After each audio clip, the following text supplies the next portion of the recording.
오늘 말씀의 제목은 그들이 기업을 받았더라. 유산을 이제 잘 상속하고 땅을 받는 굉장히 복된, 우리에게 땅을 준다. 나에게 땅이 생긴다. 나에게 기업이 생긴다. 하나님이 복을 주신다. 이 말씀이 나의 말씀으로 여러분들에게 역사하게 되기를 주님의 이름으로 축복합니다.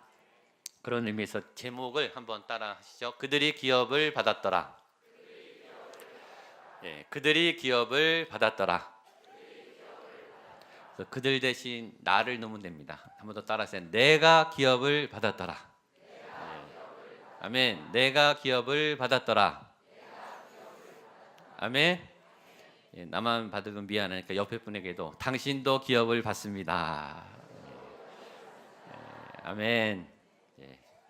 내가 좀 더 많이 받았으면 좋겠지만 하여튼 같이 다 기업을 잘 받으시면 좋겠습니다. 지난주에 우리가 갈렙에 이 산지를 내게 주소서라고 고백하고 그 땅, 하나님이 진 헤브론 땅, 아낙 자손의 그 땅 기럇 아르바를 차지하는 갈렙의 이야기를 들었습니다. 갈렙은 갈렙이고 갈렙은 헤브론을 받았고, 그러면 내 산지는 어딘가? 하나님이 여러분에게 저에게 각자의 산지를 주셨는데, 나의 기업은, 나의 비전은, 나의 꿈은, 나의 약속의 땅은, 또 나의 이 산지는 어디인가? 오늘 그 말씀을 먼저 보고 오늘 본문을 하려고 합니다. 이것은 하나님의 주신 산지예요. 그러니까 내가 개인적으로 내가 꿈꾸고 내가 바라보고 하고 싶고 좋아하는 나의 꿈, 나의 계획, 나의 미래, 나의 비전이 아니고 하나님이 주신 새로운, 내가 계획하지 않은, 또 때론 낯선, 그러나 중간에 생기는, 믿음이 자라가면서 생기는 그런 산지입니다. 갈렙을 통해서 이런 산지가 어떻게 주어지고 이루어지는지 잠깐 메시지를 정리하겠습니다. 첫 번째는 그 산지는 하나님이 주신 거예요. 내가 찾는 게 아니에요. 하나님이 어느 날 모세를 통해서 갈렙에게, 갈렙아, 하나님이 너에게 네가 밟는 땅을 주신다 그랬어.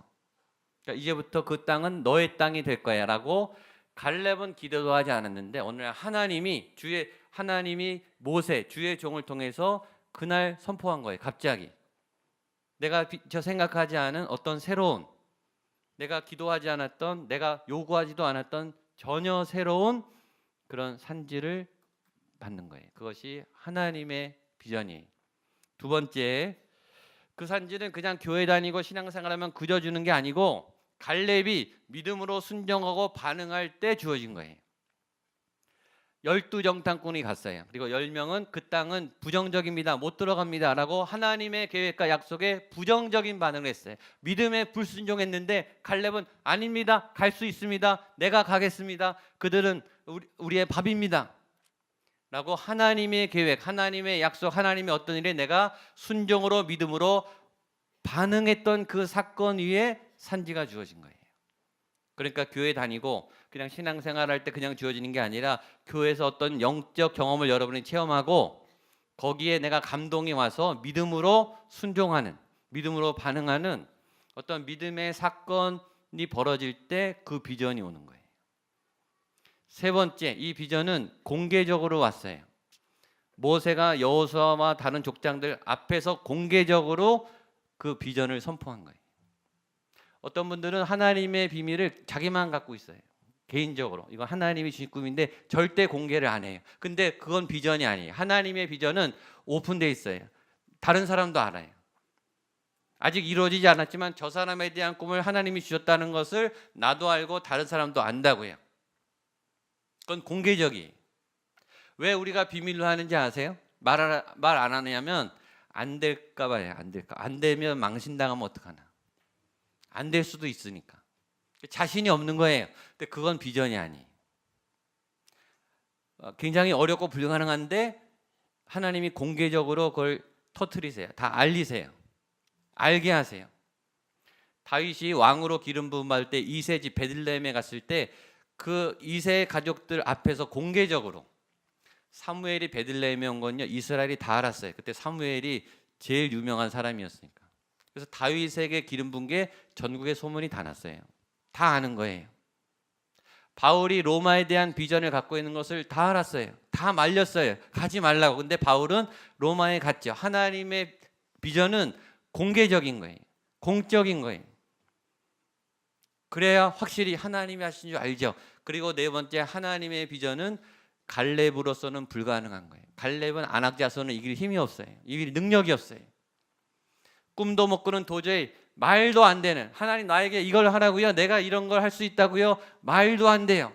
포기할 것 같은, 감당이 안 되는 그런 어마어마한 거예요.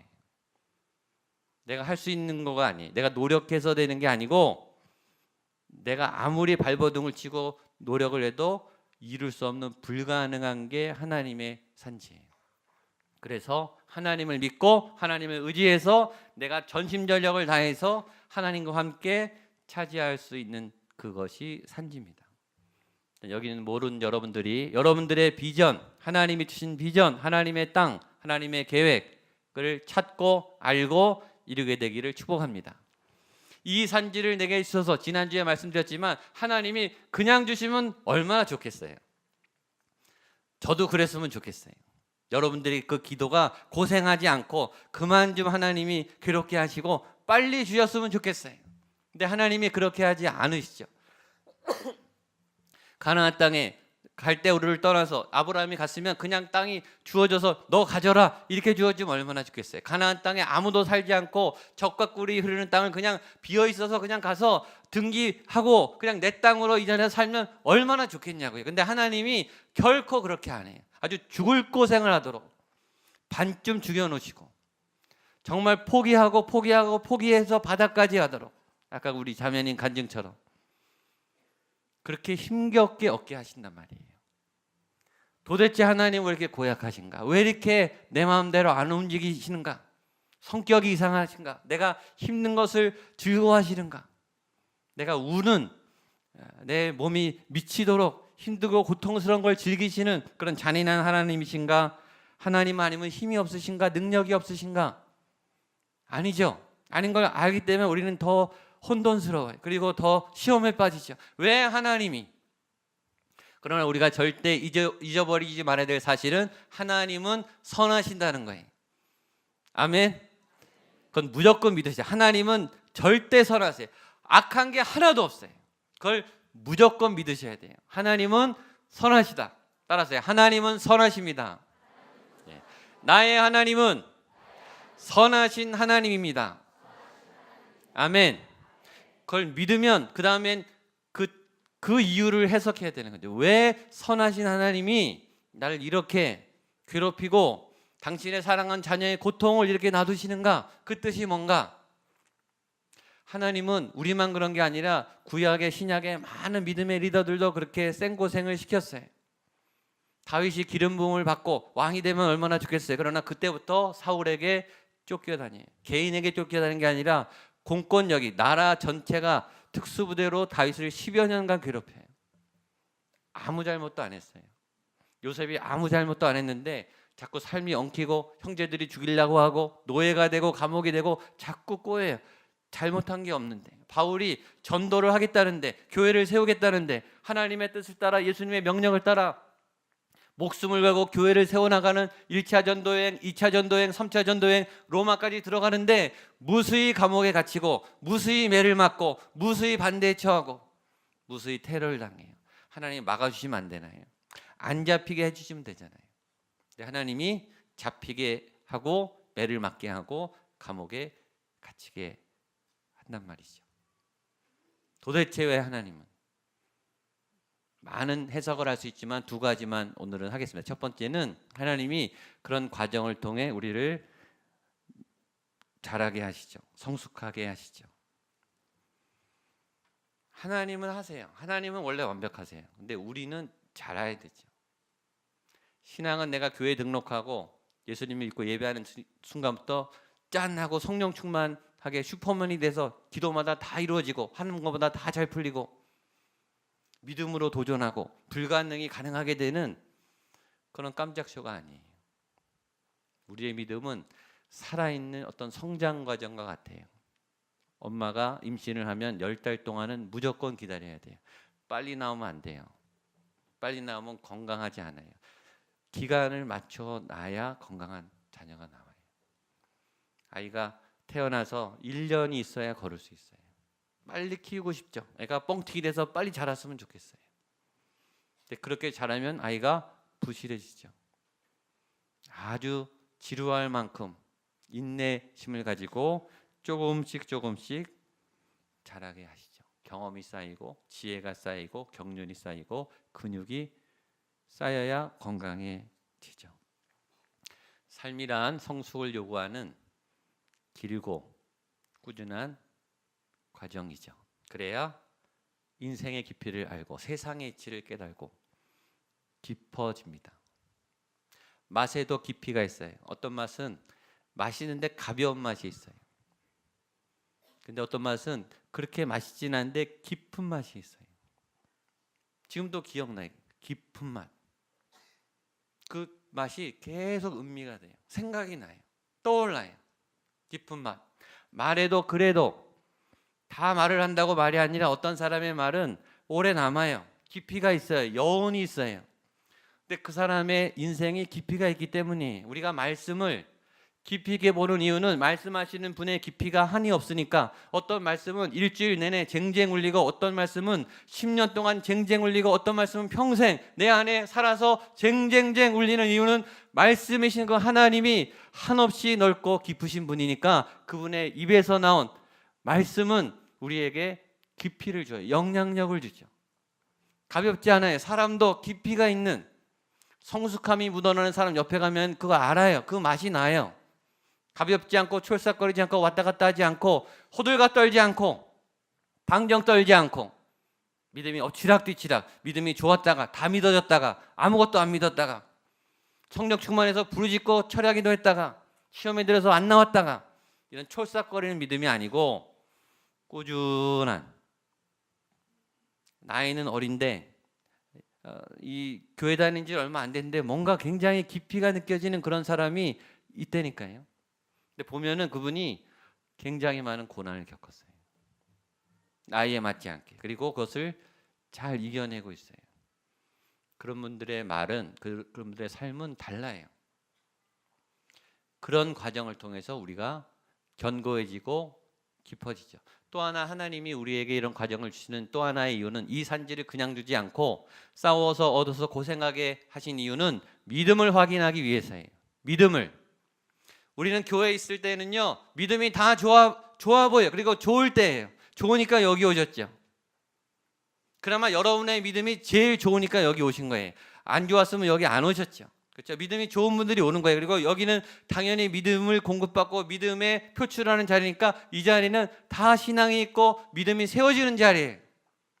근데 진짜 믿음은 여기서가 아니라 여기는 다 믿음이 생기고 믿음이 보이는 것처럼 보여도 진짜 삶의 현장에서 세상의 현장에서 세상이 더 강해 보이는 현장에서 세상의 거대한 문화를 바꿀 수 없는 것 같은 하나님이 안 보이는 현장에서 고난의 현장에서 믿음은 진짜가 드러나요. 내 믿음의 내공이 어디까지인가 세상을 얼만큼 두려워하는가 거기에 믿음이 테스트가 되는 거예요. 그걸 봐야 그 고난이 와야 그 현장에 가야 믿음이 체크되는 거죠. 제가 자주 말하죠. 믿음은 믿어지지 않는 현장에 갔을 때 믿음이 나타나야 돼요. 다 알고 다 확인하고 확실한데 그걸 못하는 사람이 어디 있어요? 다 알죠. 다 하죠. 잘 될 것 같으면 다 하죠. 다 안 한다 그러고 다 불가능하다고 하는데 나에게는 될 것 같은 믿음이 있는 거예요. 하나님이 역사하는 믿음이 느껴지는 거예요. 그때 믿음이 나오는 거예요. 믿음이 없을 때, 믿음이 하나도 안 보일 때 그때 우리의 믿음은 진가를 발휘하는 거예요.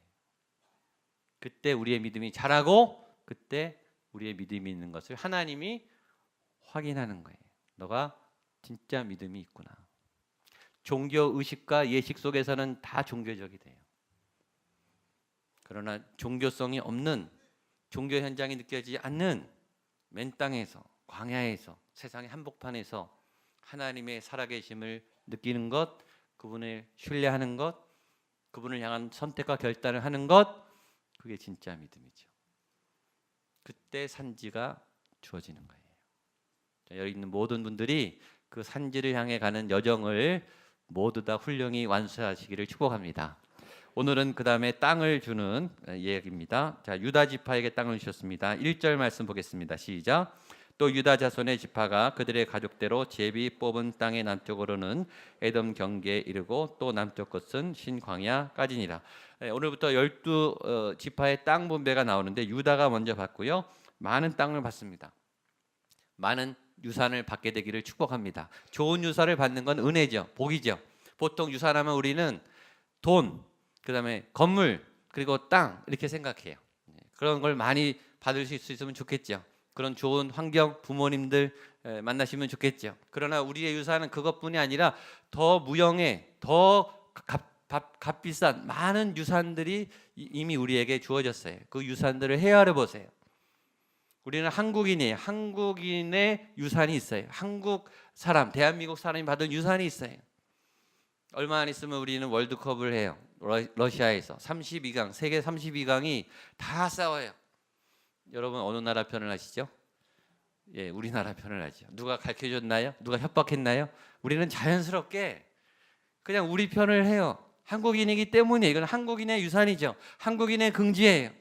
자랑스러운 대한민국을 우리는 노래하고 선포하고 응원하죠. 이거는 우리가 물려받은 거예요. 한국 교회 이렇게 교회 분위기가 좋고 이렇게 교회가 많고 이렇게 예배가 많은 나라는 없어요. 전 세계. 일본 가보세요. 동남아 가보세요. 예배를 드리고 싶어도 산당이 더 많아요. 절이 더 많아요.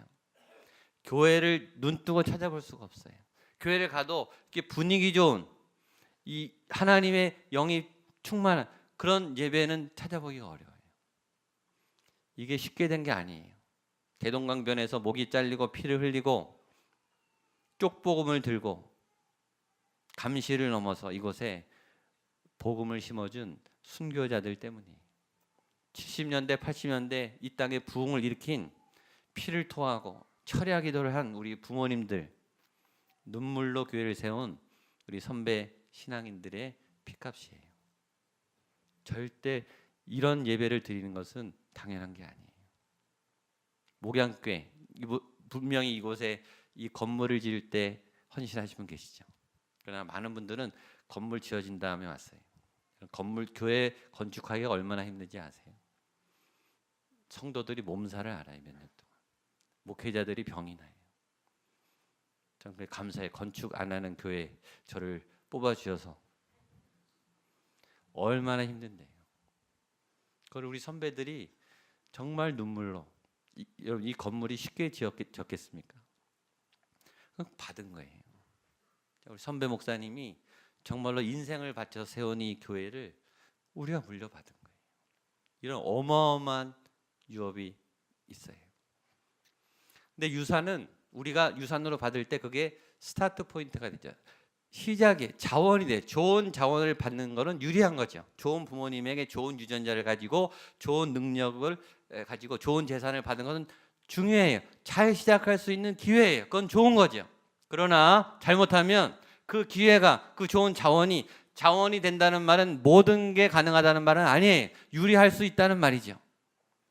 근데 때로 좋은 유산을 받은 사람들이 좋은 유산을 믿고 오히려 더 게으르고 방장하고 실수하고 탕진하고 그래서 더 자신의 인생이 망가지는 좋은 유산을 받았는데 좋은 은혜를 받았는데 좋은 달란트를 받았는데 삶이 망가지는 재앙이 되는 그런 사람을 우리는 수없이 봤죠. 좋은 도움을 계속 받으면요 계속 도와달라 그래요. 그거를 의존성이라고 그러죠. 의존증 환자라 그래요. 자기가 안 해요. 다 해주는데 자기는 할 줄 몰라요. 누가 안 도와주면 아무것도 못해요. 그래서 항상 도움받을 사람은 찾아다녀요. 그게 환자예요. 자동차가 얼마나 좋아요. 그렇죠? 자동차가 이 세상에 급증하면서 성인병이 급증했어요. 걸어다니지 않고 운동 안 하고 요새는 또 다시 역으로 운동 많이 하시지만 전자계산기, 스마트폰 암산이 안 돼요. 암산이 이제 전화번호 기억하세요? 저희 가족들도 가끔씩 잊어버려요. 이게 안 쓰니까 이게 마비가 돼요. 좋은 것의 장점도 있지만 치명적 약점이 있어요. 비서를 두면 좋죠. 알아서 다 해주니까 챙겨주니까. 근데 점점 나는 무능해인이 되는 거예요.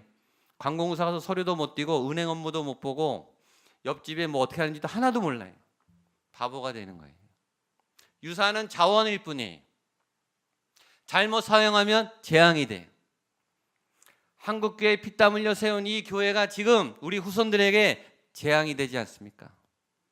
뉴스거리가 되는 그 좋은 믿음의 유산을 우리가 받아놓고 우리 다음 세대에 건강한 교회를 물려주지 못할 심각한 위기 가운데 있지 않습니까? 이 좋은 교회를 저희가 받아놓고 그건 우리의 문제예요. 우리는 그 유산을 잘 받아서 어떻게 남겨주는가, 어떻게 일구는가를 고민해야 되죠. 그리고 사용해야 됩니다. 좋은 유산을 받을 수 있게 되기를 축복합니다. 그러나 그 유산에 만족하지 않고 그 유업을 기초로 크게 일구어내고 건강히 열매를 맺어가는 여러분들 되기를 축복합니다. 또 하나 오늘 굉장히 중요한 메시지는 경계입니다. 경계.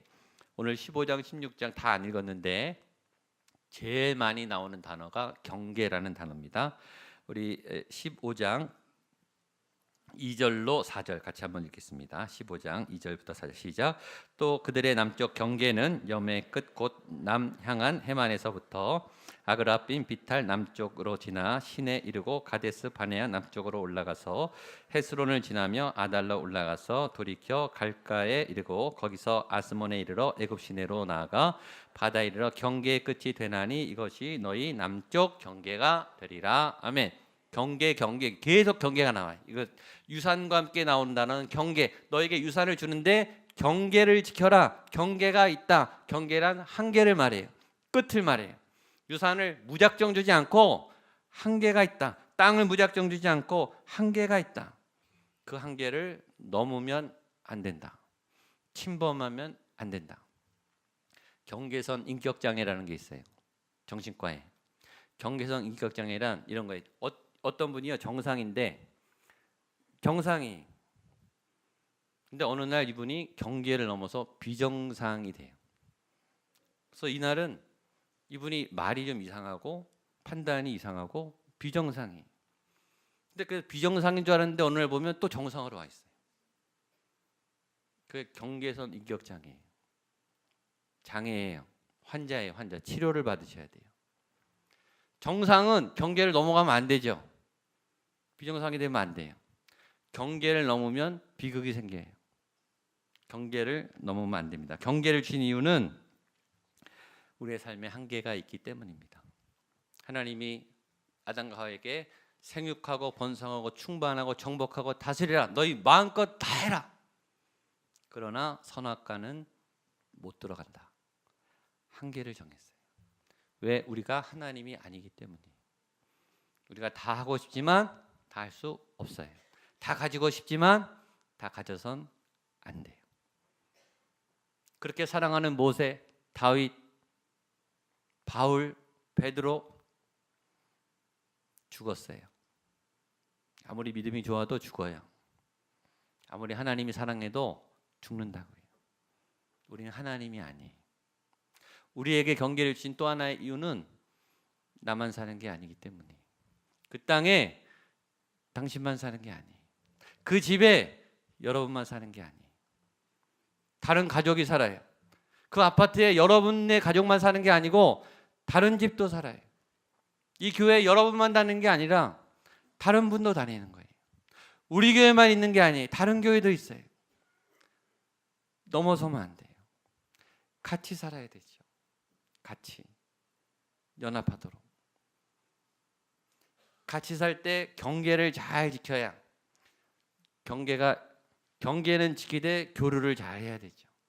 그런 유연한 경계, 열려있는 경계. 왜냐하면 경계를 또 높게 치면 병들어요.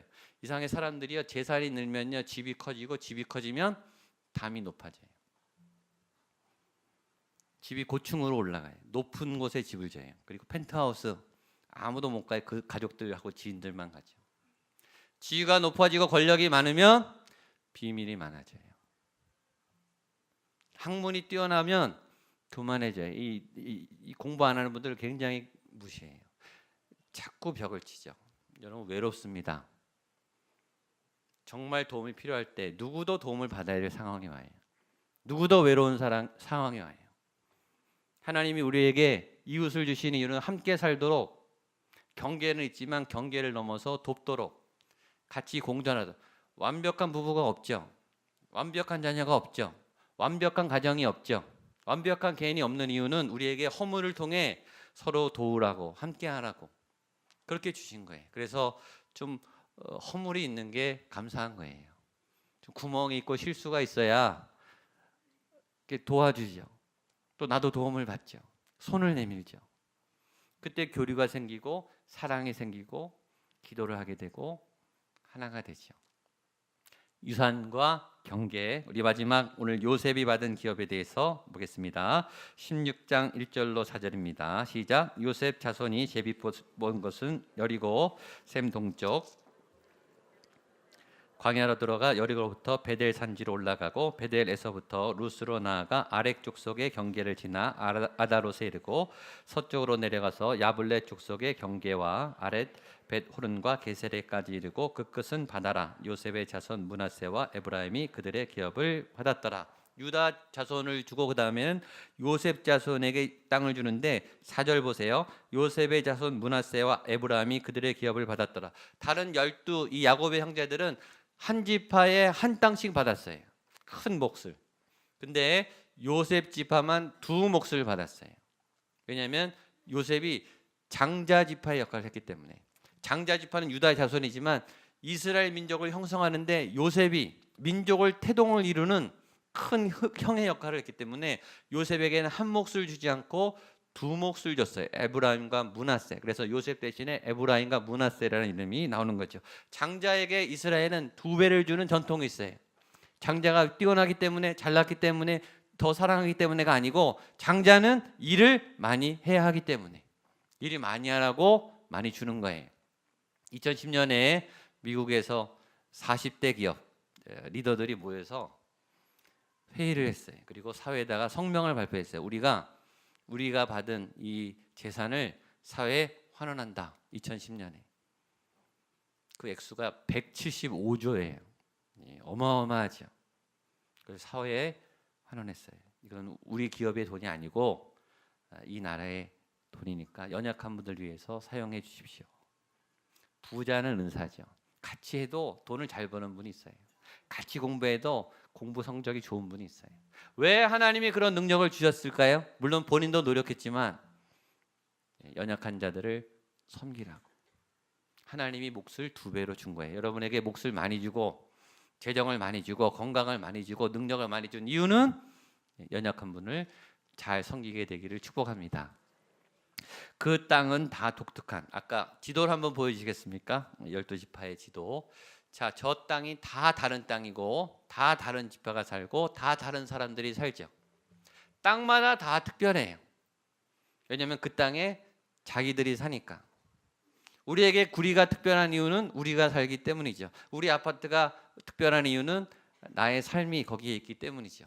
제 고향은 용산구 후암동 409번지입니다. 요새 때는 해방촌 그 아래입니다. 해방촌. 그때는 아주 가난하고 이렇게 유명하지 않은 동네였습니다. 거기에 이제 어린 시절을 보냈어요. 거기 가면은 후암동 밑에서 해방촌 올라가는데 107개 돌계단이 있습니다. 굉장히 힘들어요. 거기 한번 올라갔다 내려오면 숨이 찹니다. 근데 저에게는 거기가 놀이터예요. 왜냐하면 돌계단 옆에 계단에 이 돌 미끄럼틀처럼 돼 있어요. 그래서 매일 친구들하고 거기에 밤늦게까지 놀았어요. 어느 날 저희 어머니가 새 바지를 사주셨어요. 입고 나갔는데 제가 새 바지를 입었다는 사실을 까맣게 잊어버리고 밤 8시까지 거기서 놀았어요. 집에 갔는데 거기 빵꾸가 났어요. 그래서 눈물 나도록 맞았습니다. 다른 사람들에게는 그냥 평범한 돌 계단이지만 저에게는 너무나 감동이 있는, 지금도 가면은 찡해요. 특별한 장소예요. 왜냐하면 거기에 제 삶이 있으니까. 하나님은 여러분에게 다른 사람에게는 중요하지 않지만 정말 소중한 보물과 같은 그런 삶의 자리와 땅들과 능력들과 경험들을 주셨죠. 작은 머리핀, 작은 책가방, 아무도 모르는 낯선 오솔길. 그건 보물과 같은 여러분의 소중한 거예요. 왜냐하면 하나님이 여러분에게 주신 거니까. 그래서 잘 간직하게 되기를 바랍니다. 마지막 예레미야 42장 3절만 읽고 마치겠습니다. 한번 읽어보겠습니다. 시작. 당신의 하나님 여호와께서 우리가 마땅히 가야 할 길과 할 일을 보이시기를 원하나이다. 여기 중요한 말이 있어요. 마땅히 갈 길과 할 일. 이스라엘 사람들이 예레미야 선지자를 찾아와서 이렇게 요청했어요. 선지자시여, 당신이 하나님께 기도해서 우리가 가야 할 길과 내가 하나님 앞에 해야 할 일을 우리에게 알려주세요. 그럼 내가 하나님이 예비하신 그 길을 가고 하나님이 주신 그 일을 하겠습니다. 정기적으로. 여러분의 길이 아닌 하나님이 여러분에게 주신 갈 길과 하나님이 여러분에게 주신 할 일을 하시는, 그래서 그 산지를, 그 기업을 받으시는 여러분 되시기를 주님의 이름으로 축복합니다.